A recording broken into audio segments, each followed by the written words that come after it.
اللہ اللہ اللہ اللہ اللہ اللہ اللہ اللہ۔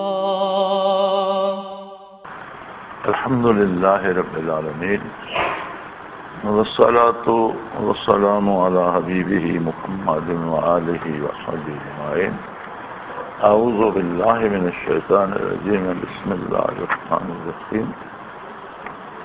اللہم صلی وسلم دائما ابدا علی حبیبک خیر الخلق کلہم۔ 3 سوال ہیں۔ پہلا سوال یہ ہے کہ پیدائش پر بچوں کی ارواح کی حالت کیسے ہوتی ہے اور اس کے اعمال اس کی روحانی شکل کو کب اور کیسے تبدیل کرنا شروع کر دیتے ہیں؟ کیا بالغ ہونے سے پہلے بھی انسان کی روح حیوانی شکل میں تبدیل ہو جاتی ہے؟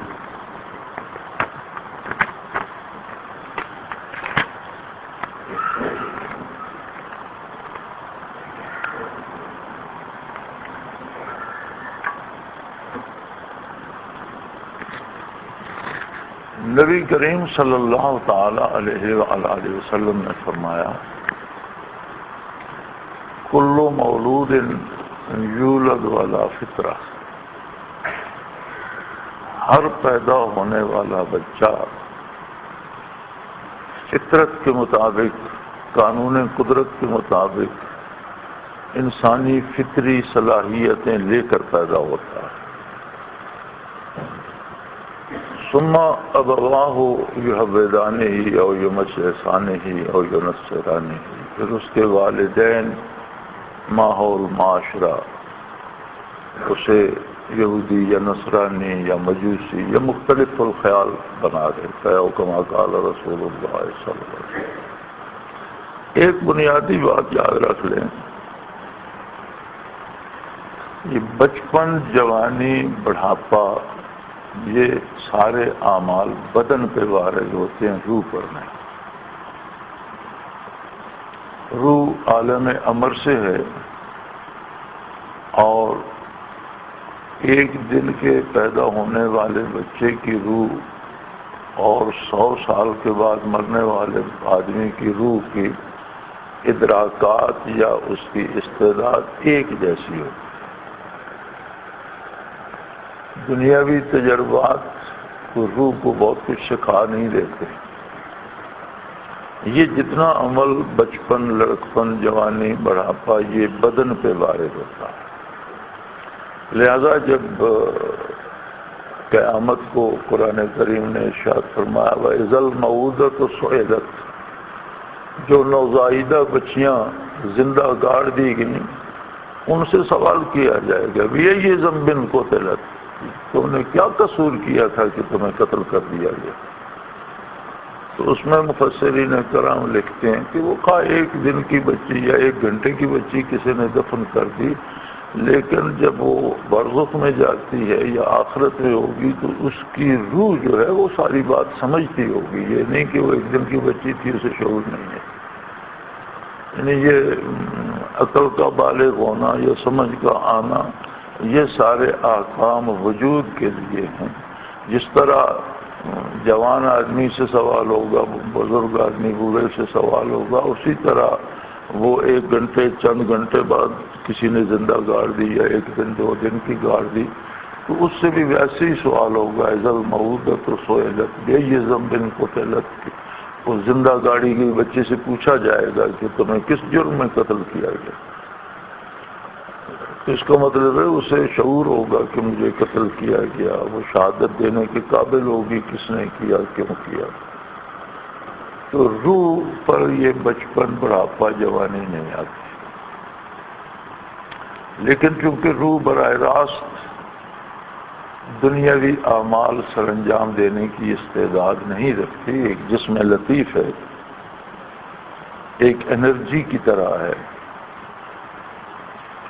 تو اللہ نے اسے مادی جسم عطا کیا۔ اب یہ مادی جسم جو ہے اس کی قادر مطلق نے ایک ترتیب بنائی ہے. اب وہ قادر ہے، اب اس نے اپنی قدرت کاملہ دکھانے کے لیے تو عیسیٰ علیہ السلام کو، کہ وہ ایک دن کے بچے تھے تو انہیں کلام کرنے پہ بھی قدرت دے دی، اپنی نبوت کے اعلان پہ بھی قدرت دے دی، احکام و نواہی بھی انہوں نے بیان کی حالانکہ وہ 1-2 دن کے بچے تھے.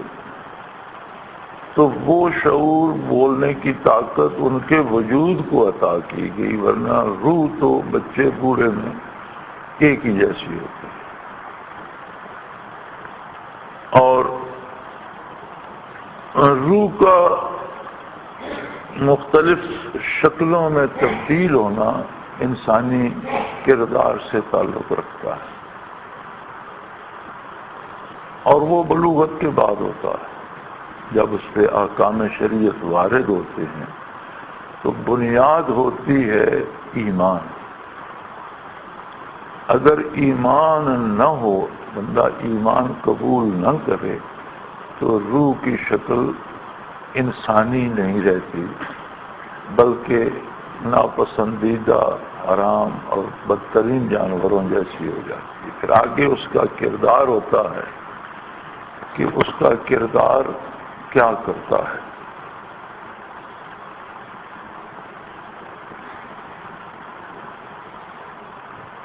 ہمارے سلسلے میں مراقبہ کرایا جاتا تھا اور روایت اشکال.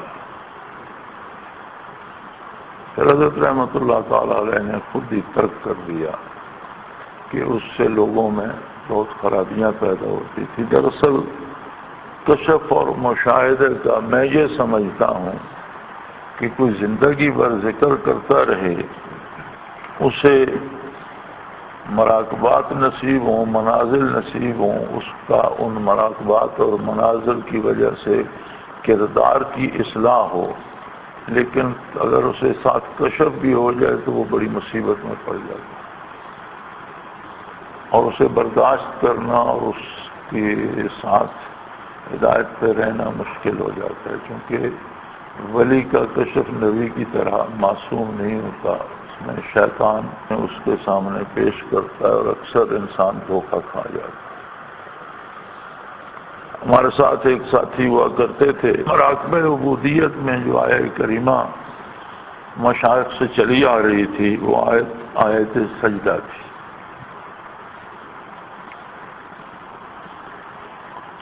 تو تسبیح کے طور پر پڑھی جاتی تھی، اور ظاہر ہے کہ تلاوت کا سجدہ پڑھنے سننے والوں پہ واجب ہو جاتا ہے. تو سوال یہ پیدا ہوا کہ جب بھی ہم یہ مراقبہ کرتے ہیں تو چلو جو مراقبہ کر رہا ہے وہ تسبیح اگر بلند آواز سے پڑھتا ہے، ذکر کرا رہا ہے، تو خود تو شاید سجدہ کر لے، لیکن جتنے لوگ ذکر کر رہے ہیں انہیں تو پتہ بھی نہیں ہوگا کہ آیت سجدہ کیا، جس سے سجدہ واجب ہو گیا. تو اس کا کیا کیا جائے؟ حضرت رحمۃ اللہ علیہ چکوال تشریف لائے ہوئے تھے. ایک ساتھی ہوتے تھے حکیم فضل کریم کا مطلب تھا بازار کے اندر، اس کے پیچھے بڑا کھلا سا انہوں نے گھر بنایا ہوا تھا جو خالی تھا، ان کے بچے کے اور گھر تھا ان کا، رہتے تھے. تو وہ پیچھے بہت سی عمارت ان کے پاس تھی، اس میں ٹھہرے ہوئے تھے، بہت سے احباب بھی تھے. ایک ساتھی ہوتے تھے، ان کے مشاہدات بڑے اچھے تھے.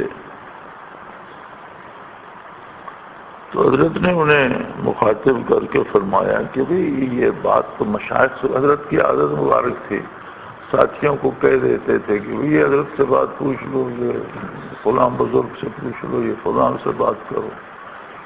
تو مجھے یاد ہے حضرت نے اسے فرمایا کہ بھئی حضرت کی خدمت میں یہ مسئلہ پیش کرو، ہم تو نہیں بدل سکتے، ہمیں تو جو تسبیحات سکھائی ہیں انہیں بدلنا ہمارے بس میں نہیں ہے، ہم تو وہی پڑھیں گے، تو حضرت جی سے پوچھ لو.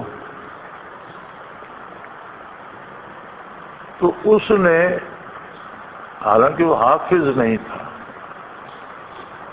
اس نے کہا جی حضرت فرما رہے ہیں کہ یہ آیہ کریمہ پڑھا کرو، النجم والشجر یسجدان، اس پہ سجدہ واجب نہیں ہوتا اور مراقبے کے لیے یہ درست.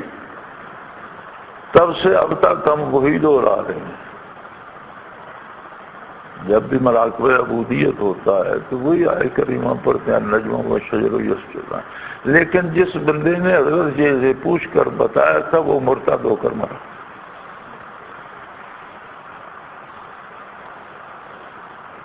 پھر اسے اپنے ہی مشاہدات میں غلطیاں لگیں، پھر اس نے خود اندازے لگائے، پھر اس سے جاتے جاتے سب کچھ چھوٹ گیا، وہ خود مرتد تصوف ہو کر مرا، مر گیا ہے اب نہیں ہے، لیکن وہ خود محروم ہو کر مرا۔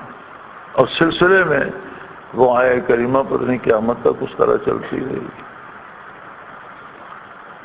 تو مراقبہ اقرا کرتے تھے حضرت، روایت اشکال جب جماعت زیادہ ہوئی پھیلی تو حضرت نے وہ بند کر دیا، 2 مراقبات 3 مراقبات چھوڑ دیے گئے، ایک روایت اشکال، ایک مراقبہ موتو قبل ان تموتو، اس میں سارا برزخ، موت، اس کے منازل، کس طرح موت سے گزرتے ہیں، کس قبر میں کیا ہوتا ہے، حشر کیسے قائم ہوگا، قیامت کے، وہ سارا منظر سامنے آ گیا۔ اور ایک ہوتا تھا نباتات جمادات سے بات کرانے کے لیے، مجھے اس کا نام اب ذہن میں نہیں آ رہا، مدت ہی چھوڑ دیا تو نام بھی بھول گئے، تو وہ کرا دیا جاتا تو پھر بندہ پتھروں سے، درخت سے، جڑی بوٹیوں سے بات کرنے کی سمجھ آ جاتی تھی۔ تو یہ تینوں حضرت نے، اس لیے حضرت رحمۃ اللہ کو مجتہد فی التصوف لکھتے پڑھتے ہیں ہم، کہ آپ نے بہت سے اجتہاد کر کے بہت سی چیزوں سے ان کو بچایا لوگوں کو، اور بہت سا نئے راستے۔ تو اس روایت اشکال میں ہوتا یہ تھا کہ وہ بندے کو ہدیت پہ لے گئے، پھر اسے نیچے لا کے شہر کے اوپر کھڑا کر دیا اور القاء کر کے بتایا کہ اب شہر میں دیکھو لوگوں کی شکلیں کیا ہیں۔ تو جس طرح کی موذی جانوروں کی عادتیں، آدمی کا اخلاق اس طرح سے ہو جائے تو اس طرح کی شکل بن جاتی ہے۔ جیسے شراب خور اور یہ جو اس طرح کے لوگ ہوتے تھے وہ عموماً خنزیر کی شکل میں نظر آتے، یہ لوگ دوسروں کی ایذاء کے در پہ رہتے ہیں اور منصوبے جوڑتے رہتے ہیں، اسے پریشان کرو، اسے عموماً سانپ کی شکل میں نظر اس طرح۔ تو اگر کسی کی شکل حلال جانور کی نظر آتی تو اس کا اندازہ یہ ہوتا تھا کہ اس میں ایمان باقی ہے، ایمان باقی ہو تو نجات کی امید ہوتی ہے۔ تو یہ جو شکل کی تبدیلی ہے یہ روح کی اصل نہیں ہوتی، بلکہ جب اس کا کردار بالغ ہوتا ہے اس پہ ایمان لانا فرض ہو جاتا ہے، وہ نہیں لاتا، اتباع شریعت اس پہ ضروری ہو جاتی ہے، لازمی ہو جاتی ہے، وہ نہیں کرتا۔ تو اگر ایمان ہو اعمال نہ ہوں تو شکل حلال جانور کی رہتی ہے، جیسے جانور ہے، انسانی درجے کو نہیں پہنچے۔ اعمال بھی خراب ہو جائیں اور ایمان بھی جاتا رہے تو شکل کسی حرام یا موذی جانور جس کے ساتھ اس کی عادتیں ملتی ہوں اس طرح کی ہو جاتی ہے۔ لیکن یہ سب جب بدن بالغ ہوتا ہے، چونکہ جو بچے کفار کے بھی نابالغ مر جاتے ہیں ان کے بارے بھی علماء کی 2 آراء۔ بعض حضرات نے تو یہ فرمایا کہ جنت میں جو غلمان ہوں گے، نوعمر لڑکے جو جنتیوں کے خادم ہوں گے، ان میں ان بچوں کو بھی شامل کر دیا جائے گا جو پیدا تو کافروں کے ہاں ہوئے لیکن بلوغت سے پہلے مر گئے، ایمان لانے کے مکلف نہیں تھے، تو اللہ انہیں دوزخ میں نہیں بھیجے گا، جنت کے مالک نہیں ہو سکیں گے کہ نہ وہ ایمان لائے نہ کوئی عمل کیا، لیکن جو غلام ہوں گے ان میں انہیں شامل کر دیا جائے۔ دوسری رائے حضرات کی یہ ہے کہ محشر میں ان کے سامنے آگ پیش کی جائے گی، حکم دیا جائے گا کہ اس میں چھلانگ لگا دو، تو بظاہر قرآن کریم میں موجود ہے، یہ تو قرآن نے بتایا کہ بظاہر تو وہ آگ ہوگی لیکن اس کے پیچھے جنت ہوگی، جو چھلانگ لگائے گا وہ جنت میں پہنچ جائے گا، اور جو نہیں لگائے گا بہانے کرنے لگے گا، یا اللہ میں نے تو کیا کچھ نہیں، میں بالغ ہی نہیں ہوا تھا، مجھے آگ میں کودنے کا حکم کیوں دیا جا رہا ہے، میری مشکل ہے۔ تو فیصلہ ہو جائے گا کہ تمہیں جہنم ہی جانا ہوگا، تم دنیا میں بھی ایسے ہی جب میرے روبرو میری اطاعت نہیں کر رہے تو دنیا میں تم میرے نبی سے میری بات سن کر کب مانتے؟ تو حق یہ ہے کہ یہ دونوں چیزیں ہوں گی. کچھ ایسے خوش نصیب ہوں گے جنہیں ظلمات میں شامل کر دیا جائے گا، کچھ ایسے ہوں گے جن کے اندر یہ خواہش ہوگی کہ ہمیں بھی آزمایا جاتا. تو اللہ دلوں کے بھید جانتا ہے. کچھ ایسے ہوں گے جن کا مزاج تسلیم کرنے کا ہوگا، وہ اس طرف چلے جائیں گے. کچھ کے مزاج میں ایک سوال ہوگا کہ ہم پر تو آزمائش ہی نہیں آئی اور ہمارا فیصلہ کیسے ہو رہا ہے، تو انہیں اس آزمائش سے دو چار کر دیا جائے گا. بہرحال روح نہ بچہ ہوتی ہے، نہ جوان، نہ بوڑھی. بزرگ کی روح بھی اتنی توانا اور تندرست ہوتی ہے اگر اس کا ایمان درست ہو، اعمال صالح ہوں تو اس میں زیادہ قوت آتی چلی جاتی ہے. جسم بوڑھا بھی ہو جائے روح زیادہ طاقتور ہو جاتی ہے، اور جسم جوان اور تنومند بھی ہو اور ایمان نہ ہو تو روح کا ہونا نہ ہونا برابر ہو جاتا ہے. جیسا زندہ انسانوں کو قرآن کریم نے مردہ کہا ہے کہ ان مردوں کو آپ سے فائدہ نہیں ہوگا، وہ کفر کی وجہ سے ارواح میں زندگی نہ آئی اور انہیں مردہ کہا. دوسرا سوال یہ ہے، اگر انسان کی روحانی شکل حلال جانور میں تبدیل ہے، کیا اس حالت میں بھی خاتمہ ایمان پر ہو سکتا ہے؟ اور ذکر الہی سے کتنی مدت میں روح حیوانی شکل سے انسانی شکل میں واپس آ جاتی ہے؟ کیا حرام جانوروں کی شکل میں بھی روح واپس انسانی شکل میں آ جاتی ہے؟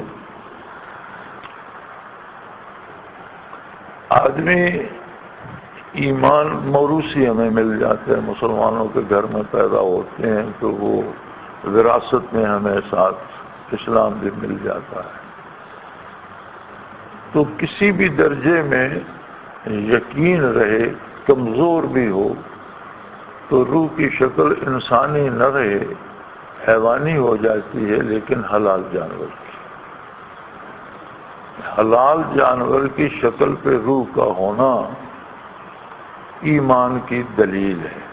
مومن کی شکل اس کی اعمال کی کمی کی وجہ سے، گناہوں کی وجہ سے، اتباع شریعت نہ ہونے کی وجہ سے بدل جائے، وہ حلال جانور کی شکل پہ ہوتی ہے. اور برزخ میں بھی اگر بعض اوقات دیکھا جائے تو کچھ ارواح قبروں میں برزخ میں بھی حلال جانوروں کی شکل میں نظر آتی ہیں، لیکن وہ لوگ صاحب نجات ہوتے ہیں.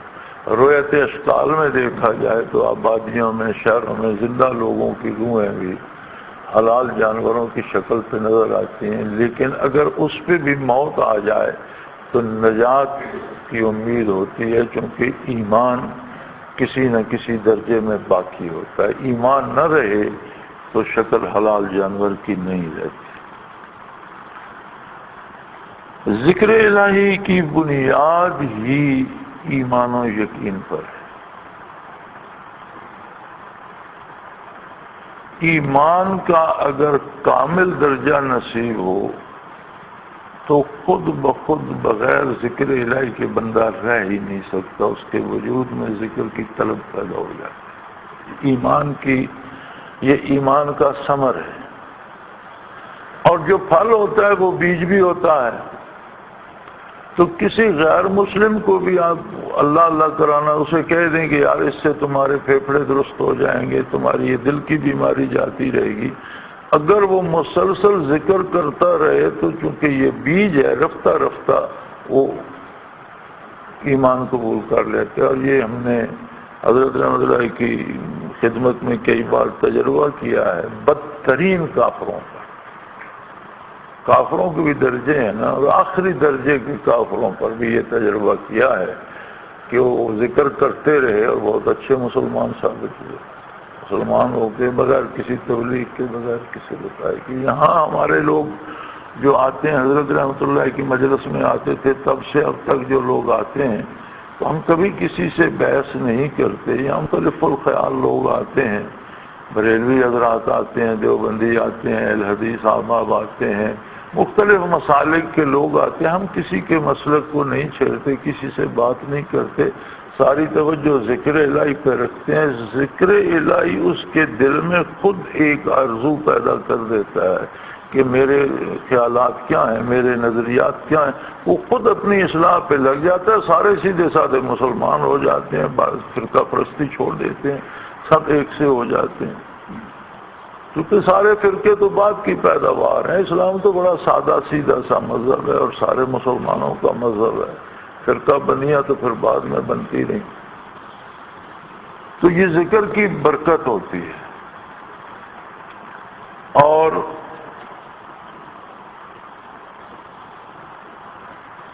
لطیفہ قلب بھی اگر روشن ہو جائے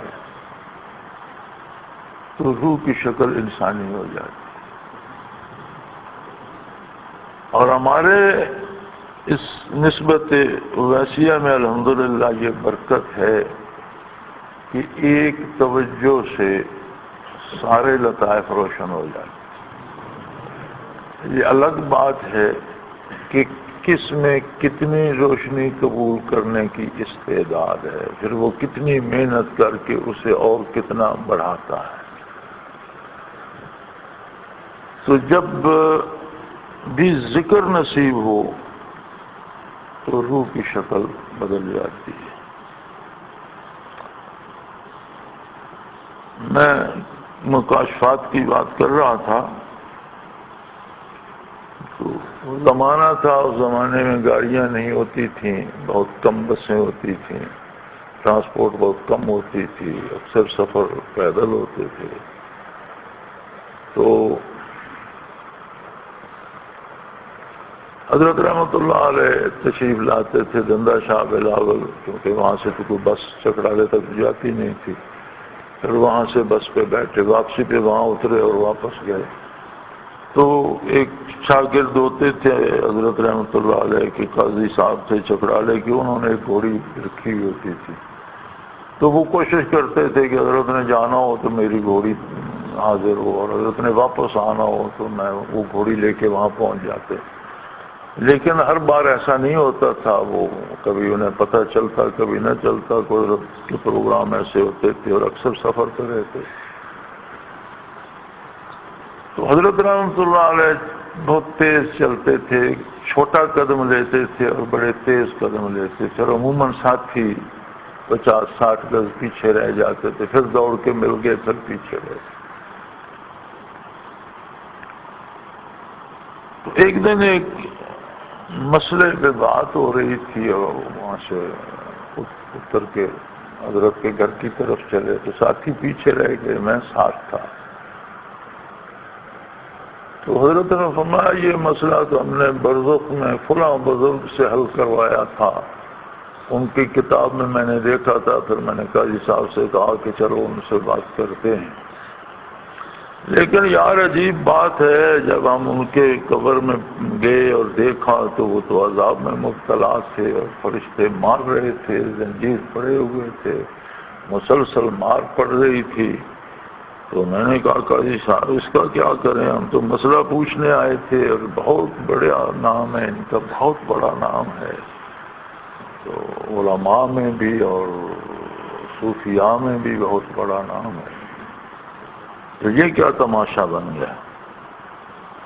تو حضرت فرماتے تھے ہم نے کوشش کی، اس وقت حضرت رحمۃ اللہ علیہ عرشوں کے ابتدائی منازل میں آپ کے مراقبات، حضرت مجھے پھر وہ قصہ سنایا، حضرت نے، ساتھی پیچھے تھے، ہم آگے جا رہے تھے، وہ پوری بات حضرت نے سنائی کہ قاضی صاحب نے اور میں نے کہا جی چلو ان پہ القاء کرتے ہیں انوارات اور ان کی جان چھوٹے، تو ہم کرتے رہے، کوئی فرق نہ پڑا۔ تو میں نے کہا قاضی صاحب یہ بات ہم سے تو تکڑی ہے، پھر کیا کریں؟ میں نے کہا چلو بارگاہ نبوت میں عرض کرتے ہیں۔ پھر ہم بارگاہ علی میں حاضر ہوئے، حضور نبی کریم صلی اللہ علیہ وسلم کی خدمت میں عرض کی کہ فلاں بہت اس نے محنت کی، مجاہدہ کیا، اس کی کتابیں ابھی تک لوگوں کی رہنمائی کر رہی ہیں، تفسیر میں، حدیث میں، فقہ میں، ہر شعبے میں امام تھے، تصوف میں امام تھے، یا رسول اللہ پتہ نہیں کس جرم میں پکڑے گئے، تو ہم سے تو وہ فرشتے نہیں باز آ رہے۔ تو انہوں نے فرمایا کہ نبی صلی اللہ علیہ وسلم نے ہماری گزارش سنی اور آپ نے اس طرح چشم کرم ادھر پھیری ایک دفعہ، تو آپ کے نگاہ کرنے سے فرشتے رک گئے، چھوڑ کے چلے گئے، زنجیریں ٹوٹ کر گرنے لگ گئیں، اور ہم نے دیکھا کہ ان کی شکل رفتہ رفتہ تبدیل ہو رہی ہے۔ تو پہلے تو سیاہ اور ڈرونی سی شکل تھی، پھر رفتہ رفتہ وہ چند لمحوں میں تبدیل ہوتے ہوتے انسانی شکل میں آ گئے۔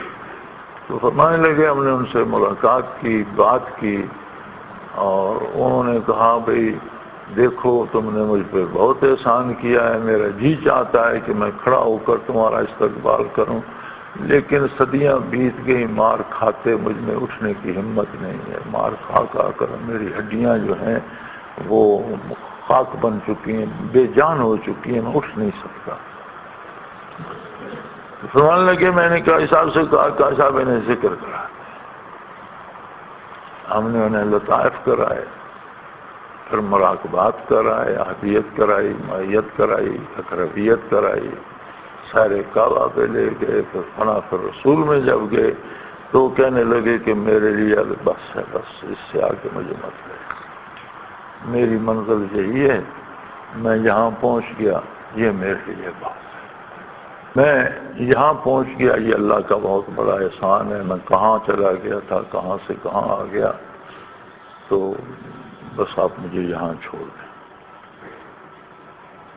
تو فرمایا حضرت نے کہ نبی کریم صلی اللہ علیہ وسلم نے 2 جوڑے کپڑوں کے منگوائے، بہت خوبصورت، بہت قیمتی، جنت کا لباس تھا، ایک جوڑا انہیں ان بزرگ کو مرحمت فرمایا، اور ایک جوڑا حضرت فرماتے تھے کہ حضور نے فرمایا مجھے کہ یہ رکھ دو، یہ تمہارے لیے ہے، آخر تمہیں بھی یہی آنا ہے، پھر اس وقت پہن لینا، اب اس کا رکھ دو۔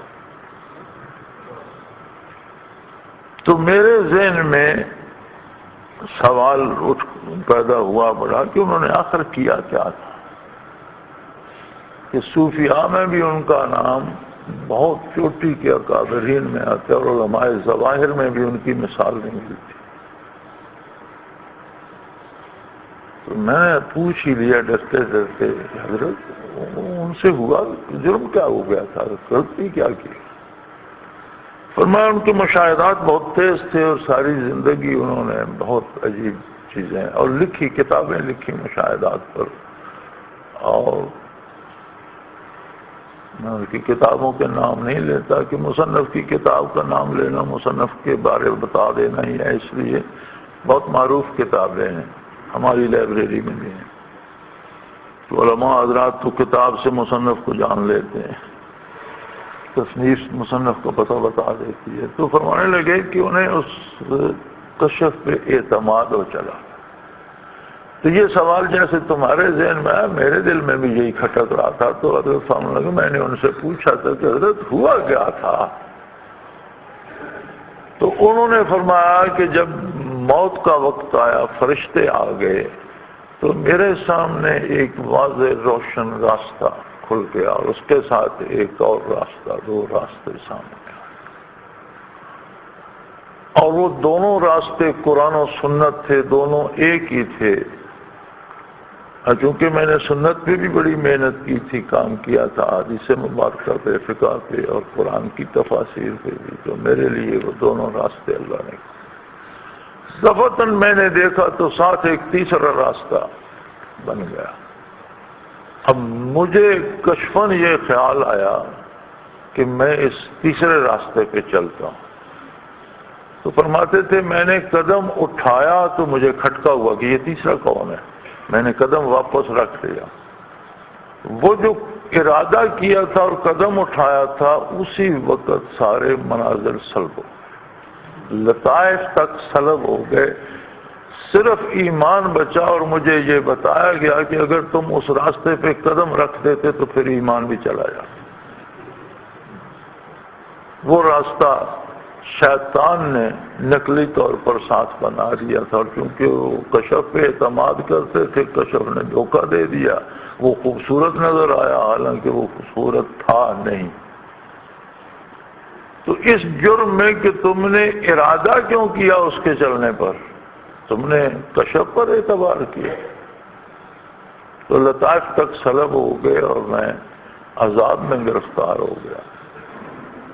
تو اب تک کئی صدیاں اس جرم کی مار کھائی ہے، اب اللہ کو رحم آیا اور آپ لوگوں کو اس کا سبب بنا دیا اور میری بخشش ہو گئی۔ تو مشاہدات میں اس طرح کے خطرات ہوتے ہیں۔ شوق تو ہم سب کو ہوتا ہے کہ ہم جدھر نگاہ بند کریں نظر آ جائے، اور احباب کے جو دل میں وہم آ جائے وہ بھی دوسرے کو کشف بتاتے رہتے ہیں۔ میں اس لیے اس سے روکتا ہوں، اس لیے نہیں روکتا کہ کوئی کشف بتائے گا تو وہ پتہ نہیں کیا ہو جائے گا، میں اس لیے روکتا ہوں کہ یہ بہت خطرناک کام ہے، اور ہم کسی کشف مشاہدے اور اس کرامت کے لیے ذکر نہیں کر رہے، ہم اپنی نجات اخروی اللہ کی رضا اور اپنی اصلاح کے لیے کر رہے ہیں۔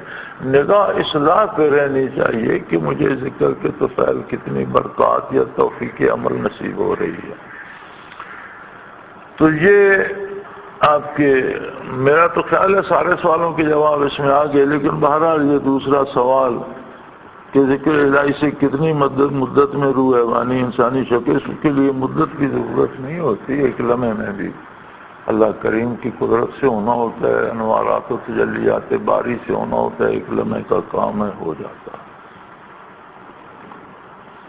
تیسرا سوال یہ ہے کہ جب انسان فوت ہوتا ہے تو کیا اس کی روح قبر میں اسی دنیا والی شکل میں عذاب و ثواب سے گزرتی رہتی ہے؟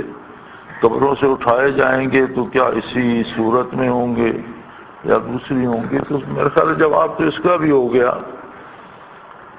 کہ قبر میں روح کی شکل وہی ہوتی ہے جو دنیا میں اعمال کی وجہ سے اس کی بن جائے، اور جن کو عذاب ہوگا ان کی شکلیں نہ صرف روحوں کی مصف ہوں گی بلکہ ان کے وجود کی شکلیں بھی مصف ہو جائیں گی۔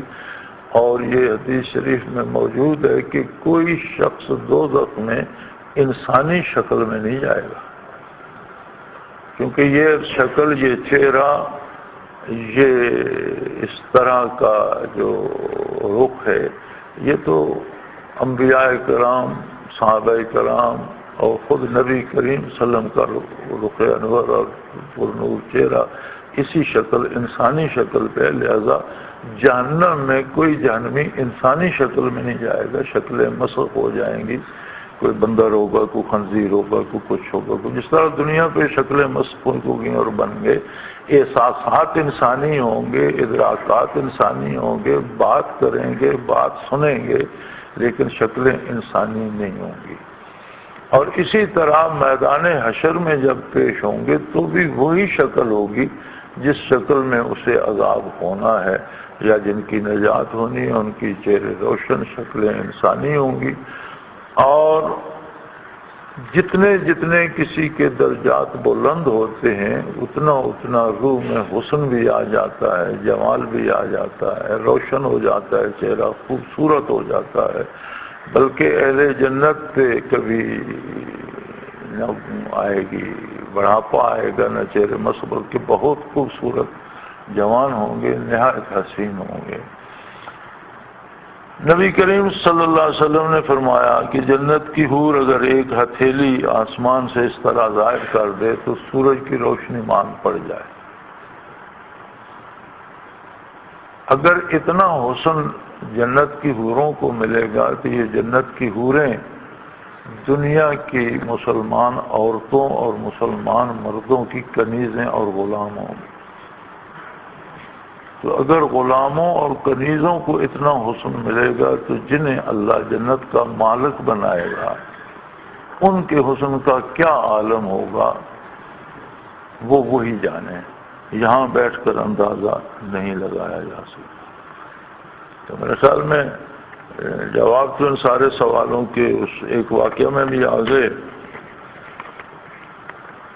تو کوشش یہ ہونی چاہیے کہ ذکر کا اصل جو پھل ہے، ثمر ہے، نتیجہ ہے، یا جو ہمیں حاصل کرنا ہے یا جس پہ ہمیں توجہ رکھنی ہے، وہ یہ ہے کہ کتنی قوت ایمان میں آتی ہے، جتنی قوت ایمان و یقین میں آتی ہے اتنی اصلاح کردار و عمل کی ہوتی جاتی ہے، یہ یاد رکھ لیں۔ اگر ایمان میں قوت نہیں ہوتی اور بندہ نمازیں بھی پڑھتا ہے، روزے بھی رکھتا ہے، عبادت کرتا ہے، حج بھی کرتا ہے، تو وہ سارا دکھاوا بن جاتا ہے، منافقت بن جاتی ہے، ان اعمال سے بجائے سدھار کے بگاڑ پیدا ہوتا ہے۔ جو اعمال ایمان و یقین کے نتیجے میں کیے جاتے ہیں ان میں خلوص ہوتا ہے، للہیت ہوتی ہے اور ترقی درجات کا سبب بنتے ہیں۔ ورنہ منافقین نے بھی تو نبی کے وسلم کا مبارک زمانہ پایا، آپ کے ساتھ نمازیں پڑھی، آپ کے ساتھ سفر کیے، سفر و حضر میں ساتھ رہے، لیکن نفاق کی وجہ سے محروم رہے۔ تو نفاق یہ ہوتا ہے کہ جب ہم اعمال کرتے ہیں تو ان میں رضائے الہی کی طلب نہیں ہوتی، یہ ہوتا ہے کہ لوگ مجھے نیک سمجھیں، میری شہرت ہو جائے، میں بزرگ کہلاؤں، کوئی میرے پاؤں دھلا دیا کرے، کوئی میرے وضو مجھے کرا دیا کرے، کوئی میرے لیے کھانا بنا دیا کرے، کوئی بستر بچھا دیا، میں ایک بزرگ اور مقدس بن جاؤں اور لوگ میرے پیچھے پھریں، یعنی اپنی بڑائی کا خیال پیدا ہو جاتا ہے۔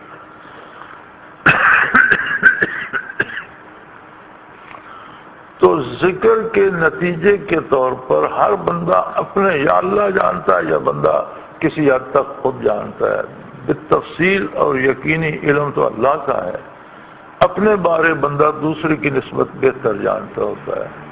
تو ہماری انسانی مزاج یہ ہے کہ ہم اپنے آپ کو بھول کر دوسروں کو اسیس کرنے کی اور ان کے اندازے لگانے کی کوشش کرتے رہتے ہیں۔ چاہیے یہ کہ ہم اپنے آپ کے بارے اندازہ لگایا کریں کہ میرے اعمال میں کتنا خلوص، کتنی طلب رضائے الہی کی ہے، اور مجھے کتنی امید یا میری آرزو آخرت کے لیے ہے۔ کہیں ایسا تو نہیں کہ دنیاوی خیال یا اپنی بڑائی کا خیال یا یہ چیزیں آ گئی ہیں۔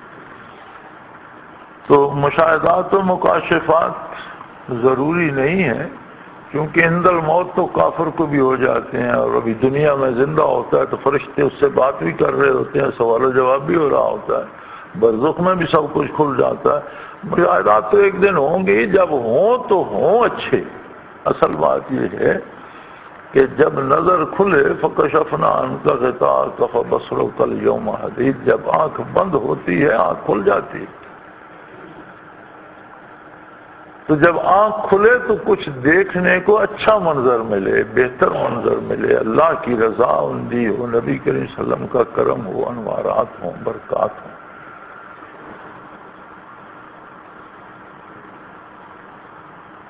تو میرے خیال میں آپ کے سوالوں کے جواب تو ہو گئے، اور کسی نے سوال کیا نہیں ہے، تو میں نے کوشش تو کی ہے، اللہ کرے بات سمجھ میں آ جائے۔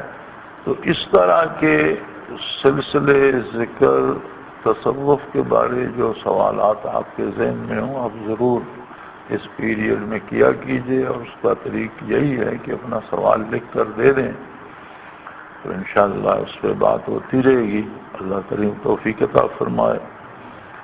باقی جو سوالات آپ کے ذہن میں ہوتے ہیں فقہی اور روزمرہ کے امور کے بارے، تو آپ کے پاس علماء حضرات تشریف فرما ہیں، ان کے لیے صرف مجھے کہنے کی ضرورت نہیں ہے، مجھ سے زیادہ پڑھے لکھے لوگ، اہل علم، فقہ سے واقف علماء حضرات یہاں موجود ہوتے ہیں۔ کسی ساتھی کو کوئی بات پوچھنی ہو تو ساتھیوں سے ضرور پوچھ لیا کریں، کیونکہ پوچھنے سے ہی پتہ چلتا ہے۔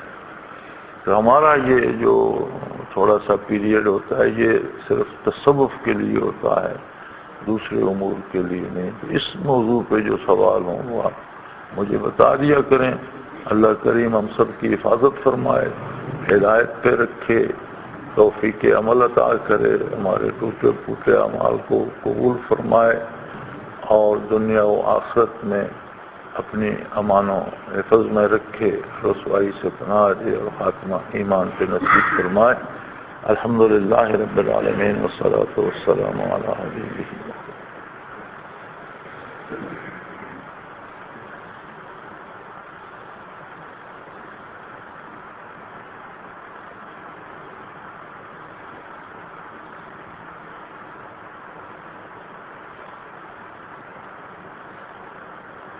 صلی اللہ تعالی علیہ اللہ اللہ اللہ اللہ